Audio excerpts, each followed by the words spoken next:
10 years ago today, I released the animation that would lead to my eventual career as a YouTube animator. To commemorate this occasion, I have decided to share its story. It's actually quite dramatic.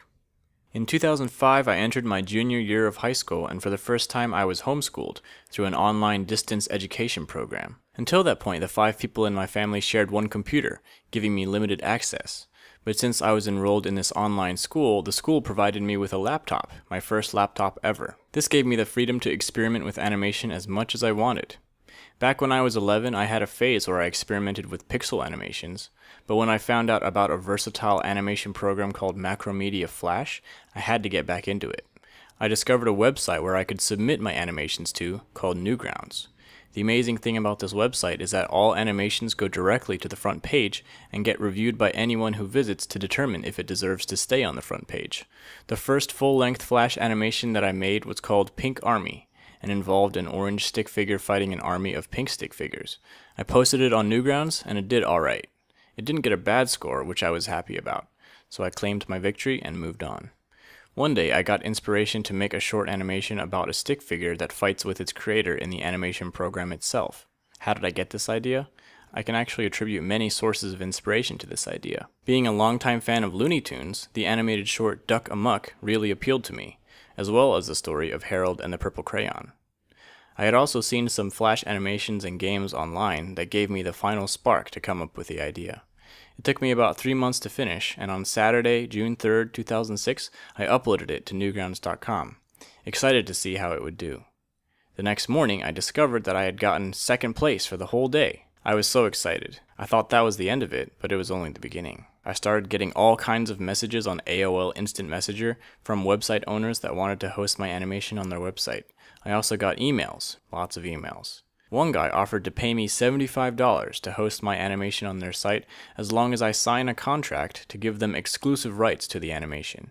The idea of getting paid actual money for an animation that I made just for fun got my attention, especially since I had never had a job up to that point and also grew up in a family that was financially struggling. I printed out the contract, signed and scanned it, and as I was about to reply to the email, I saw another one right underneath it that said, "Don't sign anything regarding your Flash." It was from Steve, the owner of Albino Black Sheep, a very popular Flash animation website at the time. I was about to sell the future of my animation career for $75, but I read his email and ended up not doing it. If I had done it, I wouldn't have been allowed to post Animator vs. Animation anywhere else or make any money from it besides the $75 that he paid me. So he saved me in the nick of time. Later, another very popular website called eBaum's World posted my animation on their weekly Best of the Web post.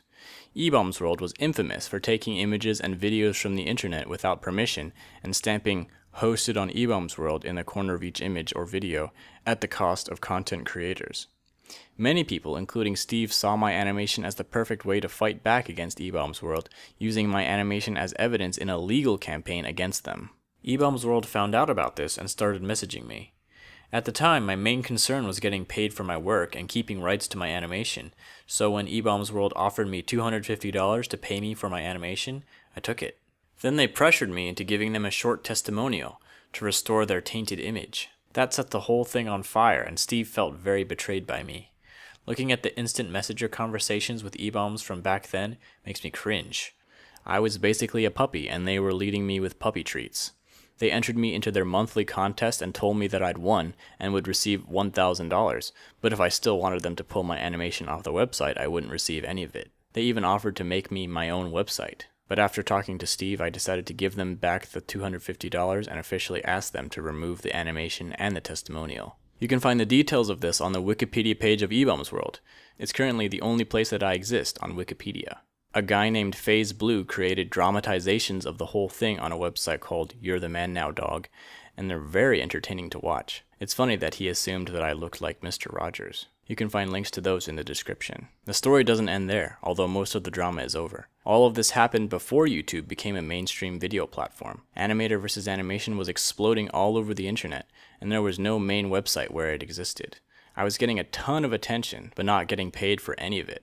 Then AtomFilms.com offered to fund the making of a sequel, And that is how Animator vs. Animation 2 came about, and it was released November 4th of that same year. Not thinking about the consequences, I included my actual AOL screen name in the animation and set myself up to never be able to use AIM again without withstanding the overwhelming spam of instant messages every single time. Shortly after, a 14-year-old kid named Charles Ye offered to make a game of the animation, and looking at his impressive work, I agreed to collaborate with him on it. You can still play this game on my website. It wasn't until 2007 that I realized that YouTube was a place I should be putting my stuff. When I actually uploaded my animations, hundreds of copies of them already existed on YouTube and already had millions of views.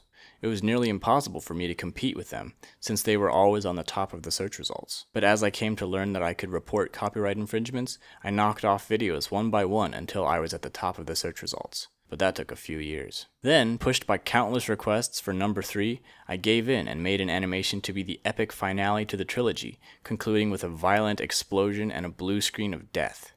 I wanted to make sure that no sequel could come out of that. So at that point, I was done with Animator vs. Animation. I went off to college to study animation, and my goal was to work at Pixar. After not getting accepted to their internship program 2 years in a row, I started looking for work at small businesses in the area that needed animation. But shortly before graduating, my teacher Tom told me, look, you have a massive fan base and a unique series with so much potential, it would be a waste not to continue it. So right after graduating from Columbus College of Art and Design, I launched a Kickstarter campaign to fund the making of Animator vs. Animation 4.